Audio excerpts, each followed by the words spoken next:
Hello friends, welcome to the software world. I'm Can Dost.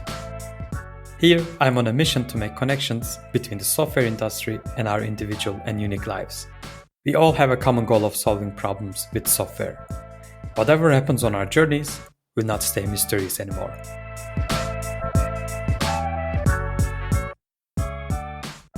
Hello everyone, welcome back to the software world with Can Dost. In this episode, we will continue with systems and architectural thinking series. And in the last episode, I talked about the role of software architect. And the architect's job is eventually a combination of tech lead, software engineer, and R&D engineer, and also a strategist. In this episode, we will see how these responsibilities come together. Working on architecture is a combination of comprehensive set of skills. And in this episode, I will talk about what an architect thinks and how an architect approaches the problem before starting with the design. But before all of that, we need to clear out one thing, and it is the architectural size. What I am talking about here is not the enterprise architecture. In enterprise architecture, a group of architects come together and tries to build an architecture that many applications will fit in. And there are a lot of politics around because you need to convince many people and etc. And good enterprise architects usually come up with technologies or techniques to integrate applications into what the application teams are building. And usually good enterprise architects have minimum impacts to application teams. What I'm talking about when I say architecture here is the application architecture. Application architectures can be part of enterprise architecture. What I'm talking about here is an application, and I think we need to also define what is application, what we are talking about when we say application. I like the explanation from Martin Fowler on that regard. Martin Fowler defines an application as a single unit that has been seen as a single unit from developers, customers, and managers' perspective. So it's like a social construction, indicates a single unit from different perspectives.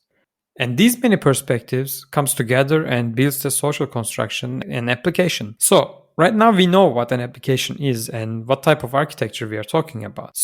And those applications have system quality attributes or architecture characteristics. These are the principles that define how the architecture will be. An architect, he usually chooses a couple of them to support and then tries to define an architecture that is suitable for what's selected. When I'm talking about system quality attributes or architecture characteristics, there are 84 system quality attributes listed on Wikipedia. When I say system quality attributes, I mean by debuggability, extensibility, scalability, securability, or reliability, availability, and etc. Like in short, these are the entities that we are talking about. And these entities, like these architecture characteristics, usually satisfy three criteria. First, it specifies a non-domain design consideration. Second, it influences some structural aspect of the design. And third, it is critical or important to application success.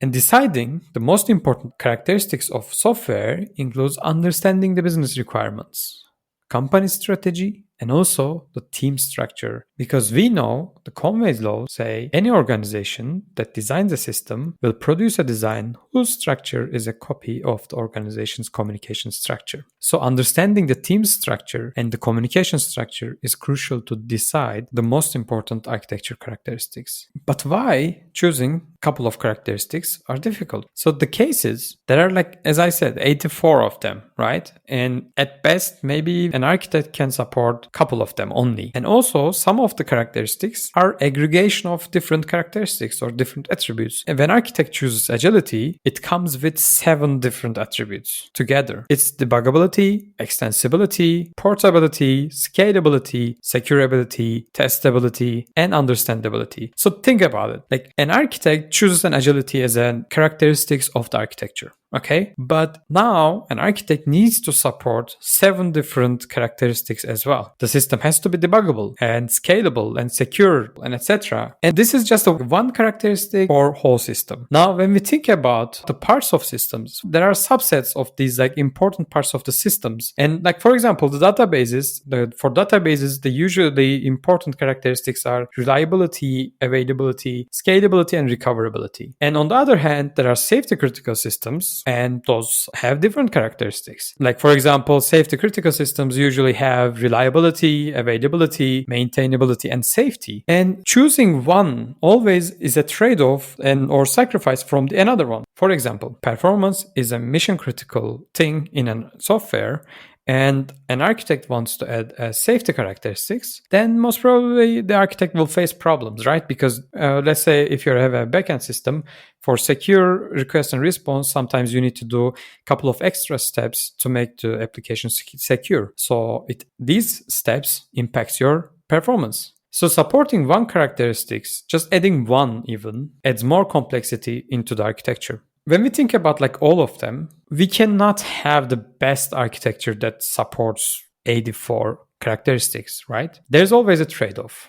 And when we talk about the architecture or software architecture, we always hear the word "it depends" and it has a trade-off. Like these are the very common sayings in software architecture. This is why we cannot strive to design the best architecture. We can strive to design the architecture to be as iterative as possible. That might be close to best, of course not. Since we cannot design the best, designing a changeable architecture will allow us to fix our mistakes on the way, right? So this is why I like the saying that Richards and Fords use in the Fundamentals of Software Architecture book, says a quote, "Never shoot for the best architecture, but rather the least worst architecture." Quote. This pretty much sums up how we can approach the architecture. And now here it comes the place for design thinking. Design thinking is introduced by David Kelly as a process, and Kelly really promoted the idea of design thinking as a process.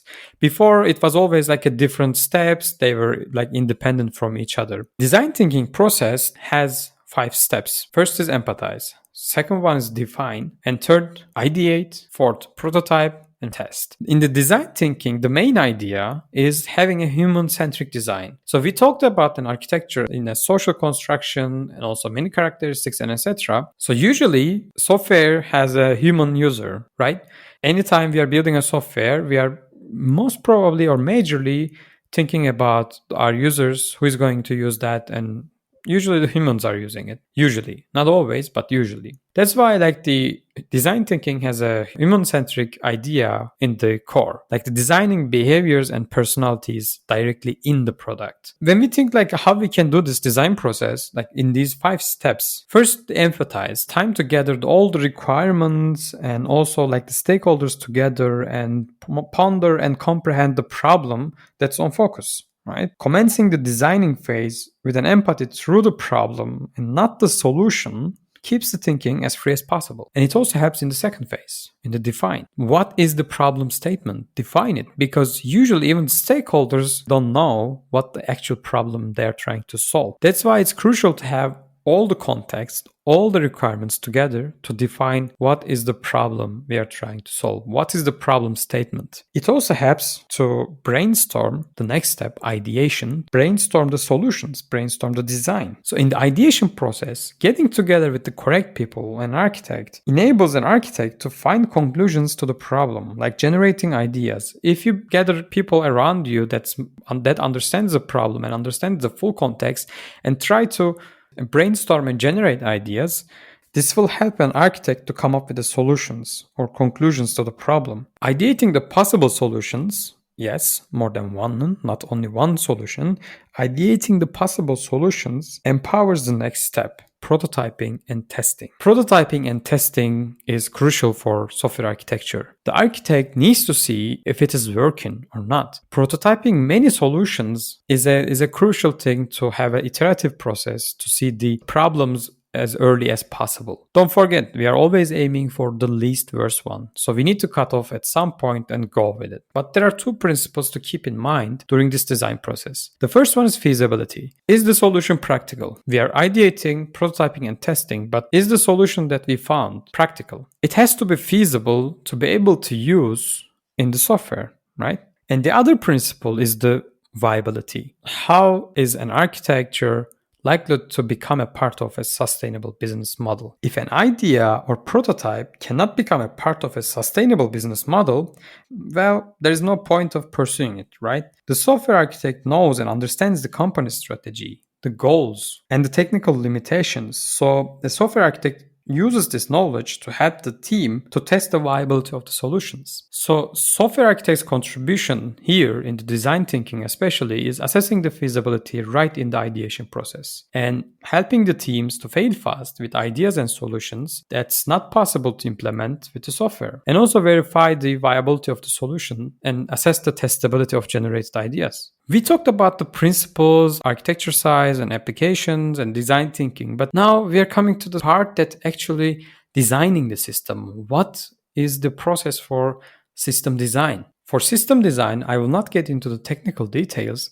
because usually the system design itself is an unique approach depending on the problem that you are trying to solve. So every problem will have a different system design. But there are some elements I want to touch on because these elements are the part of every system design. First, holistic thinking. An architect uses an holistic thinking to consider the problem, understand the problem, what are the connections between parts of the problem, how they work with together, what are their relationships, and try to modularize the system. And modularity is one of the keys in system design. And the architect tries to understand the problem holistically while trying to understand the different modules. And understanding the different modules and coming up with a solution requires an inductive approach. So I want to tell this again. The problem requires holistical approach. The solution requires inductive approach. By inductive, I mean solving the smaller parts first and then going to the bigger parts. So the architect needs to separate the systems into parts, modules, right? And look at these parts that need to be connected. An architect looks which part needs to be connected to another part or they need to be separated or not. An architect understands the relationship between those smaller parts. And the last element I want to touch is conceptual integrity. So when we think about the modularity, holistical thinking, and inductive approach, we come to a point that the system should have conceptual integrity. Now, I want to directly quote from Fred Brooks in the famous book Mythical Man Month. The book is published, I think, in 1975 or so, but I found a short interview with Brooks in 1995 and still was keeping the same idea of conceptual integrity, and I think it still applies in our current systems as well. So, with a direct quote from Fred Brooks, quote, "I will contend that conceptual integrity is the most important consideration in system design. It's better to reflect one set of design ideas than to have one that contains many good but independent and uncoordinated ideas." Fred Brooks continues to support this statement with saying that system design must be created by single mind or a very, very, very small group. Although I'm not 100% agreeing to this statement, but I still see what Brooks is trying to explain here. All the system design, like all the characteristics and etc., should be created by a very small group. Because when we think about Conway's law again, I'm saying the Conway's law, like giving it another explanation, the same explanation, any organizations that design a system will produce a design whose structure is a copy of the organization's communication structure. So when we think about this Conway law, if the system design doesn't come from a very, very small group, and if it comes from bigger groups, then it will also have an impact on the system design from their communication structure. So this is why the software architect usually involves as less people as possible in the system design phase. To sum up, we talked about defining application architecture and what application is. And then we talked about the principal parts, like the characteristics of architecture, system quality attributes, and what are those system quality attributes, and etc. And then we talked about design thinking, the 5 steps of design thinking, and also having the human-centric design. And also we talked about the principles to keep in mind during this design process, feasibility and viability. Later on, we talked about the system design, holistic approach, modularity, and inductive approach. And last but not least, conceptual integrity. I hope you enjoyed this episode as much as I did. And you can find all the show notes in jandos.blog/podcast. And I will also share my mind map there, which I use in this podcast series. And you can also find all the resources I mentioned here on the website as well. Don't forget to share the show with one of your friends. And don't forget to share the episode on social media. Until next time, take care.